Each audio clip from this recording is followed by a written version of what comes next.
brought to book. And Siaya Governor James Orengo now wants President William Ruto to shoulder the blame for the loss of lives and destruction of property witnessed during the demonstrations against the finance bill.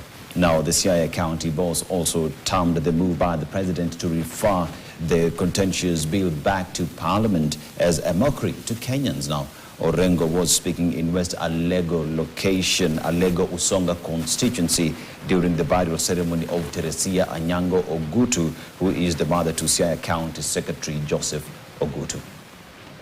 The way the government is also handling the protest, I think to some extent it's also bringing friction.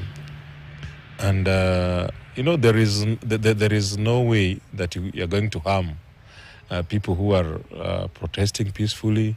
They are not armed, and you go to an extent of shooting people. What do you expect from them? Ruto, you can cheat, but you will know when you're cheating. This is a different world. The finance bill was not a creation of the National Assembly. The finance bill was a creation of one President Ruto. The finance bill came from your hand. And I know that when members of parliament wanted to raise questions about the finance bill, you are the one who instructed members of parliament to vote for the finance bill. And when they had voted, you are now the one who is saying you are not going to assent. It is your own creation. And then the same members of parliament, you told them to vote for the finance bill, you are now telling them to delete the finance bill. You cannot take us to be fools. We know the games that are being played.